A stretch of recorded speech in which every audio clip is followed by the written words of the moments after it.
हर रोज की तरह आज भी intraday Nifty and bank Nifty के लेवल्स, इसके अलावा आपको रेकमेंड करेंगे 5 स्टॉक्स जिन्हें आप 7 to 10 डेज के लिए होल्ड कर सकते हैं। साथ ही परफॉर्मेंस ऑफ ट्रेडिंग पिक्स भी देखेंगे जो हमने आपको रेकमेंड किए थे और कुछ इंपॉर्टेंट स्टॉक से रिलेटेड न्यूज एंड अपडेट्स। लेकिन इससे पहले कि हम वीडियो में आगे बढ़े, जिन व्यूअर्स ने अभी तक हमारे चैनल को सब्सक्राइब नहीं किया है वो जरूर सब्सक्राइब कर लें for daily stock related recommendations and also updates.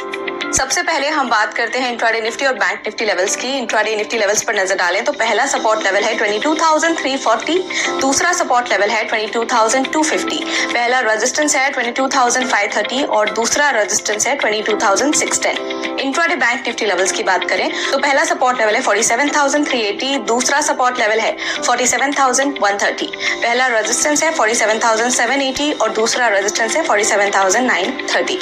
अब चलिए बात कर लेते हैं 5 momentum stocks for the day की, जहां पर हम आपको 5 स्टॉक्स के रिकमेंडेशन देंगे और आप इन स्टॉक्स को 7 to 10 डेज के लिए होल्ड कर सकते हैं। सबसे पहला स्टॉक रिकमेंडेशन है पूना वाला।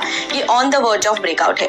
डेली टाइम फ्रेम पर स्टॉक जो है ये on the verge of bullish breakout है विद वॉल्यूम, तो आप इसे बाय कर सकते हैं 495 पर। स्टॉप लॉस 470 लगा सकते हैं। पहला टारगेट 520 और दूसरा टारगेट 545 पर लगा सकते हैं। जीएनएफसी है इसके बाद, जहां पर रिकवरी ऑन कार्ड है। करेक्टिव फेज के बाद स्टॉक रिकवर हुआ है फ्रॉम द बॉटम और सस्टेन हुआ है above the 38.2% retracement level and 50 days SMA support, तो आप इसे बाय कर सकते हैं 692 पर। स्टॉप लॉस 660 लगा सकते हैं। पहला टारगेट 725 और दूसरा target 750।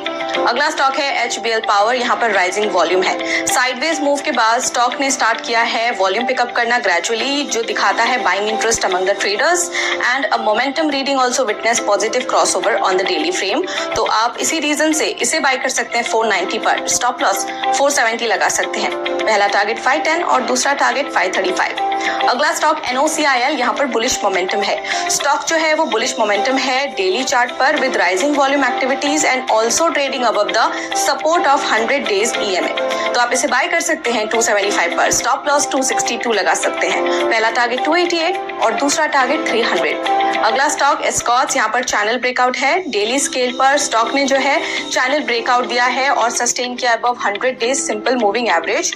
Moreover, spurt in the volume activities have been witnessed in the stock, जो इंडिकेट करता है बाइंग स्ट्रेंथ, तो इसी रीजन से इसे बाय कर सकते हैं 3007 पर। स्टॉप लॉस लगा सकते हैं 2930 पर। पहला टारगेट 3085 और दूसरा टारगेट 3150। अब चलिए बात करते हैं उन कॉल्स की जो हमने आपको रिकमेंड किए थे, जिसमें कि IRCTC went up 3.4%। Stocks and news पर अब नजर डाल लेते हैं, जिसमें आज देखेंगे ब्रिगेड एंटरप्राइजेस, एवेन्यू सुपरमार्ट्स और KC इंटरनेशनल के बारे में। ब्रिगेड एंटरप्राइजेस ने टीम अप किया है with United Oxygen to build a swanky new office space in East Bangalore.